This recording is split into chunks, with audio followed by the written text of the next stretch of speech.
Muy buenos días. Lluvia, llovizna, calma, no hay tormentas eléctricas, pero son los prolegómenos de la llegada del arribo de un nuevo frente frío.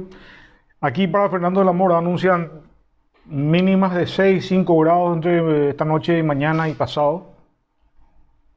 Bueno, el frío viene con tutti, ¿no? A estas horas están reunidos representantes del creyentado paraguayo con el ministro de Salud y autoridades del gobierno para analizar pautas relacionadas con el retorno de la gente a los templos. El panorama previo no es favorable, ¿verdad? No es favorable.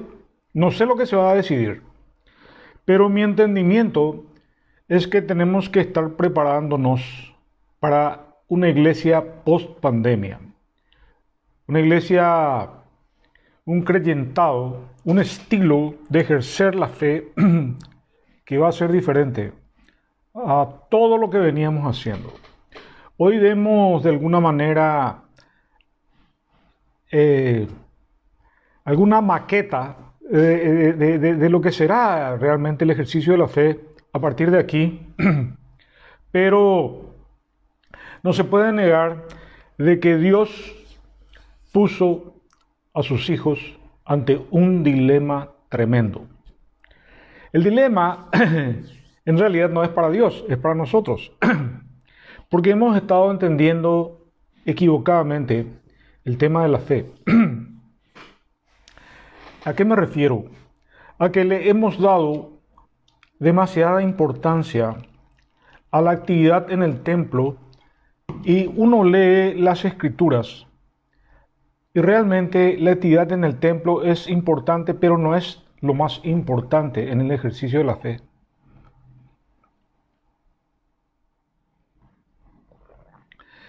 Pero el otro problema es que no se puede discutir la legitimidad de la decisión del gobierno, que en ejercicio de sus atribuciones dice, esto se puede hacer, esto no se puede hacer.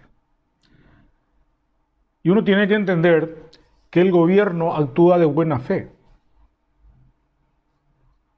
que sus intenciones son evitar la propagación acelerada del coronavirus y ha tomado medidas encaminadas a evitar aglomeraciones. Ciertamente, hay aglomeraciones que se hicieron, ocurrieron, se descontrolaron las recomendaciones, los controles, pero ocurrieron aglomeraciones. Y vimos las consecuencias de esos hechos, ¿verdad?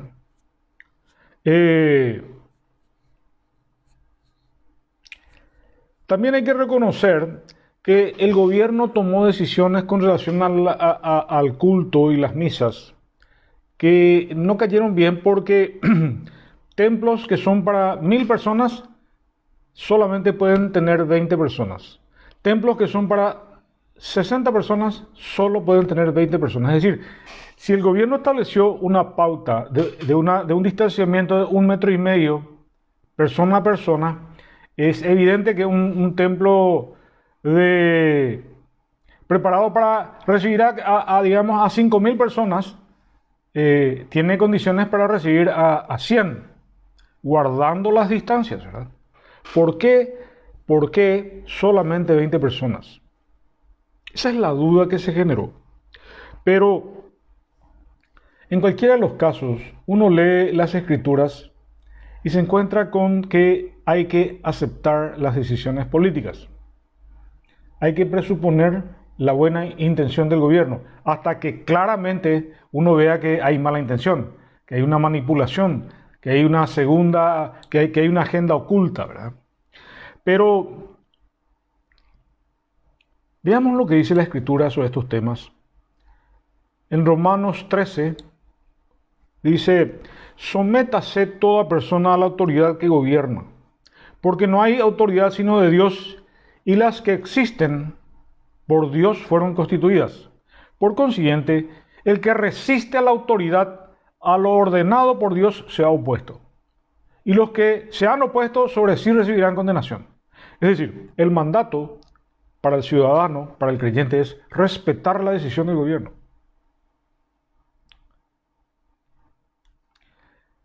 En Daniel 2, capítulo 2 del libro de Daniel, se dice, Dios, es quien cambia los tiempos y las edades, quita reyes y pone reyes, gobernantes, ¿verdad? Da sabiduría a los sabios y conocimiento a los entendidos. Es decir, Dios está ordenando siempre que el ciudadano, el creyente, obedezca al gobernante, que fue puesto por Dios, dice la Escritura. Pero vamos a seguir analizando el tema. Cuando Jesús es llevado a Poncio Pilatos, mucha gente entró en expectativa. Es decir, dos poderes se enfrentan. Pero Jesús no puede pisar estos mandatos de someterse al poder político. Y vemos en Juan 19, cuando Jesús está frente a Poncio Pilatos, ¿qué le dice? Jesús le dice, no tendrías ninguna autoridad sobre mí. ¿Vale? Le está diciendo, ¿sabes qué? Como diciéndole, sin soberbia, no tenés nada que hacer frente a mí. No tenés ningún poder. Yo te creé. Yo estoy analizando en virtud del conocimiento de las Escrituras. Estoy diciendo que Jesús le está diciendo, yo ni te creo. Vos sos una creación gracias a la Trinidad, gracias a nosotros. Jesús no le dice así. Yo nomás me estoy, digamos, yendo un poquitito más allá del tema. Dice, no tendrías ninguna autoridad sobre mí si Dios no te lo hubiera permitido, le dice Jesús a Poncio Pilatos. Y le dice más, por eso, el que me entregó a ti es más culpable de pecado que tú, le dice. Le está diciendo, vos no sos culpable de esta situación. Los culpables son los que me trajeron aquí. ¿Y quiénes eran? Los sacerdotes. El sumo sacerdote Caifás. Los religiosos son los que le trajeron a Jesús ante Poncio Pilatos. Así que los religiosos son más culpables que Poncio Pilatos. Los religiosos que no supieron seguir a Jesús, no supieron entender porque no tuvieron el discernimiento de que estaban ante el Mesías. Y al Mesías lo condenaron a muerte. Lo llevaron a condenación al Mesías terrenalmente. Pero sigamos con las Escrituras en lo que tiene que ver con someternos a las autoridades. Someteos a toda institución humana, ya sea al rey como a superior, ya a los gobernadores como por él enviados para castigo de los malhechores y alabanza de los que hacen bien. Porque esta es la voluntad de Dios, que haciendo bien hagáis callar la ignorancia de los hombres insensatos. Es decir, por donde se lo mire, hay que aceptar la decisión del gobierno. Ahora, ¿puede el gobierno tomar decisiones injustificadas, ilegales? Ahí el gobierno entra en problemas. Ahí el gobierno, vamos a ponerlo en nombre, el nombre y apellido. Mario Abdo Benítez tiene el poder reconocido por las Escrituras de tomar decisiones y nosotros tenemos la obligación de aceptar lo que dice Mario Abdo Benítez, el gobierno de Mario Abdo Benítez. Pero si Mario Abdo Benítez, en el uso de su poder, el poder que le fue dado, transgrede normas, está en problemas Mario Abdo Benítez. Y vendrán plagas, ¿verdad? Ya sabemos lo que va a pasar. Eso es lo que tiene relación con las decisiones del gobierno y las actividades en el templo. Pero quede claro que no están cercenadas nuestras libertades espirituales, nuestra libertad de ejercer nuestra fe. Nadie nos prohibió a nosotros orar, nadie nos prohibió expulsar demonios, nadie nos prohibió estar en comunión con los santos. Si no puede ser presencial, hay tecnología y hay herramientas virtuales para estar en comunión los santos. No los santos muertos que ya están muertos y no tienen ninguna participación en nosotros, los santos vivos. Los santos vivos están hoy en comunión gracias a la tecnología existente.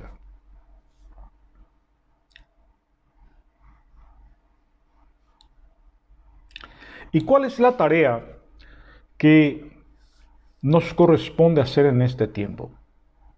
Sin ir al templo. El mandato de Dios es predicar la palabra. Y eso se está haciendo.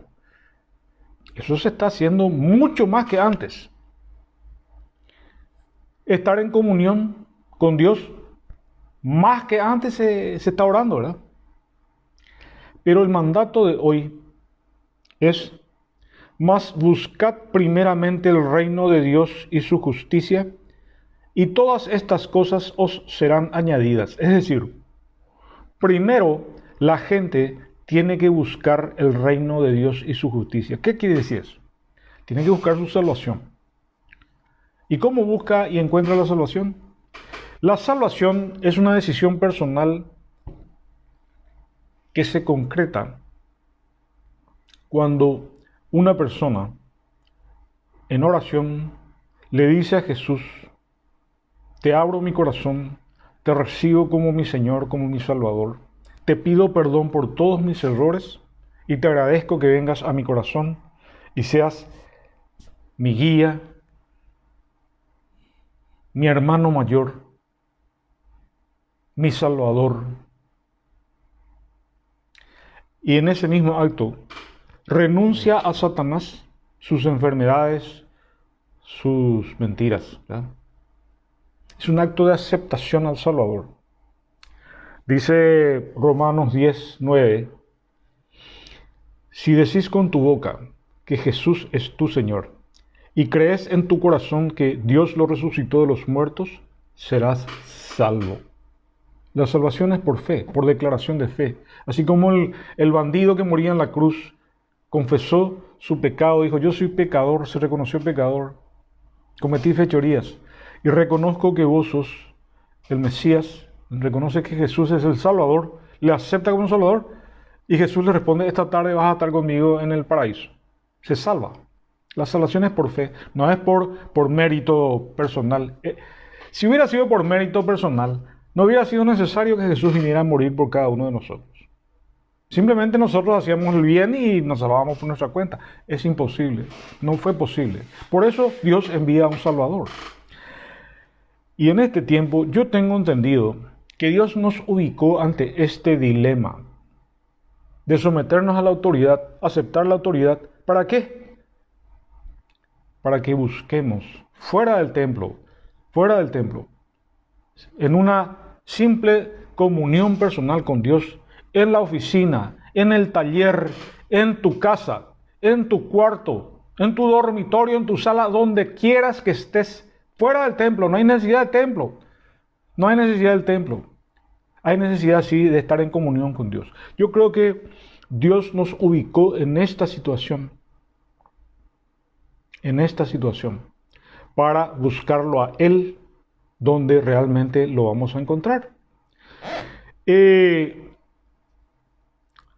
Dice la Escritura, después de buscar, dice, el reino de Dios y su justicia, y todo lo demás será añadido. ¿Qué es todo lo demás? Y todo lo que estás peleando, querés un coche nuevo, querés un aumento, querés ¿verdad?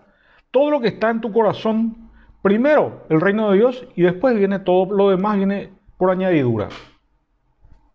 Lo que está escrito.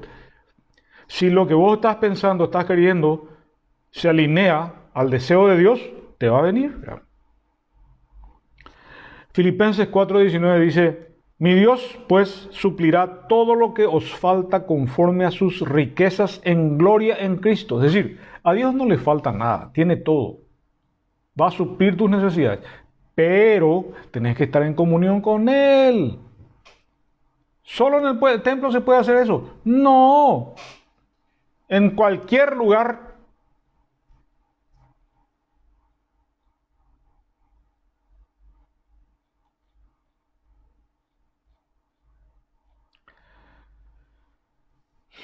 Esta pandemia Dios permitió justamente para reflexionar sobre, digamos, sobre la situación, sobre nuestra relación con Dios.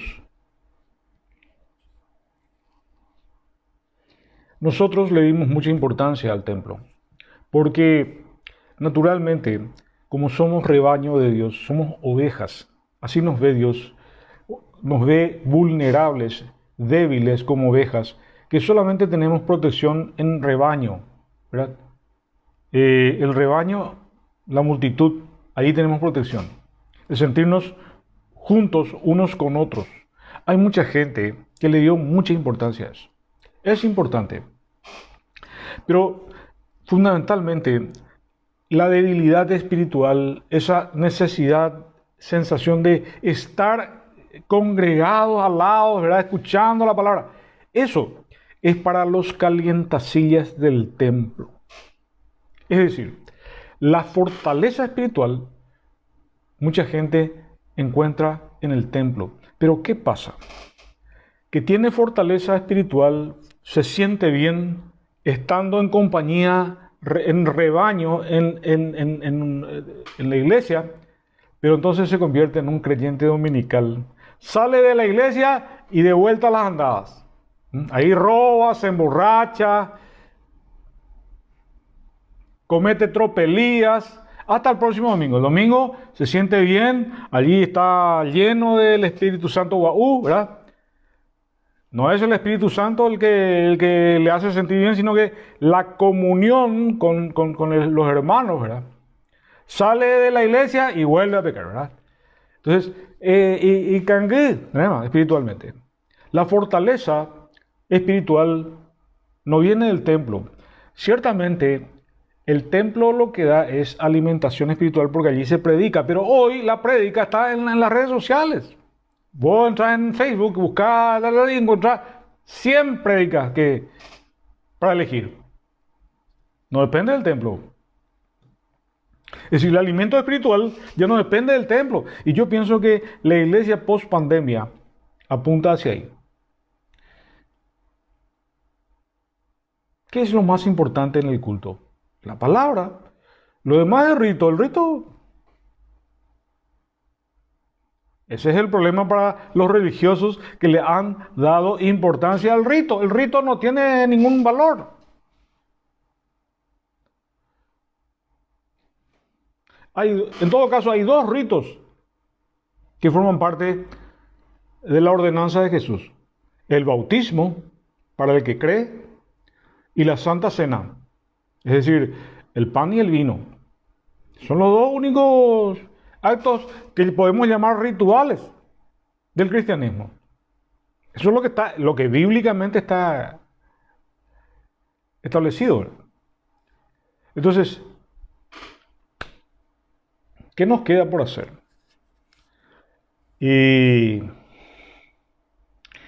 para el creyente bíblico, que tiene su alimentación y tiene, digamos, la estructura establecida en las Escrituras, para entender lo que Dios espera de cada uno de nosotros, ese creyente no tiene ninguna dificultad.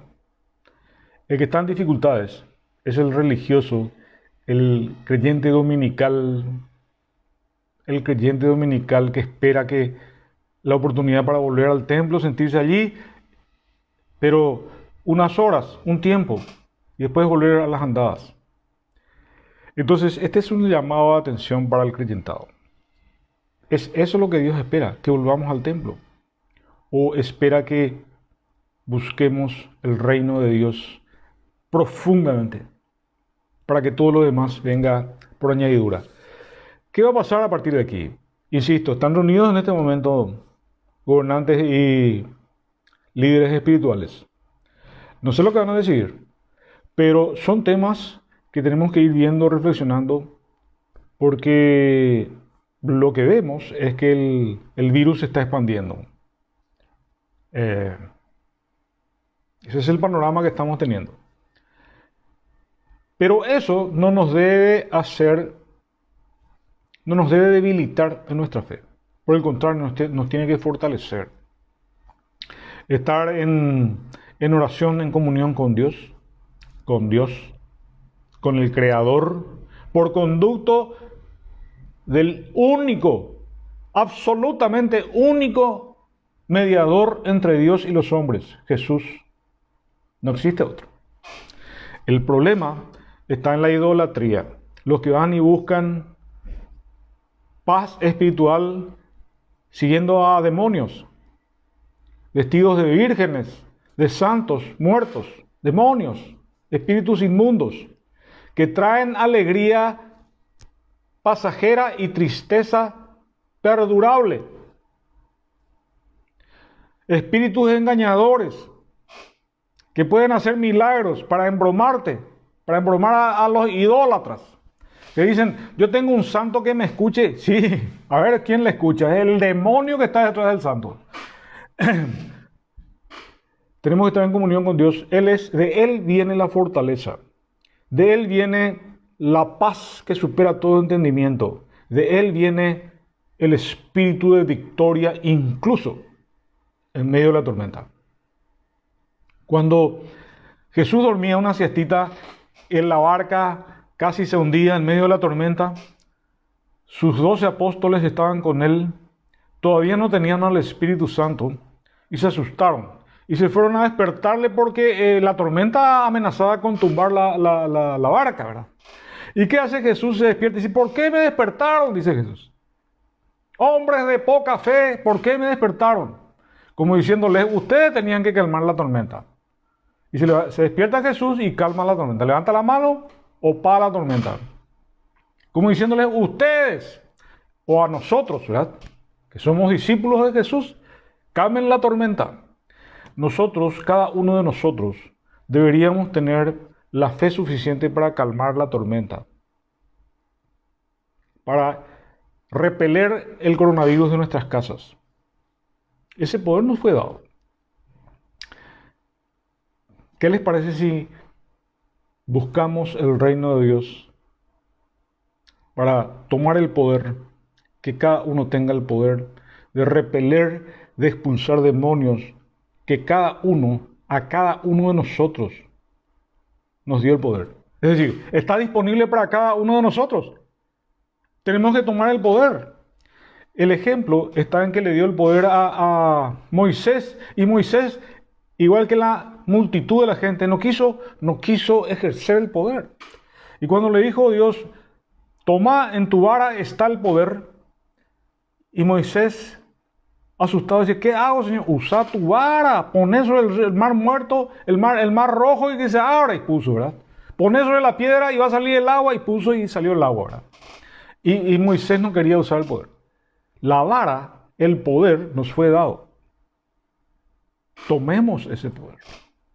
Pero para eso tenemos que penetrar en el reino de Dios y su justicia, tomar el poder y usar el poder. Yo creo que esta pandemia, este aislamiento, fue establecido, permitido por Dios, para que estemos reflexionando hacia este lado, hacia esta orientación de pensamiento. Yo creo que sí. Reflexionemos. Que tengan una feliz jornada. Abríguense. Hasta mañana.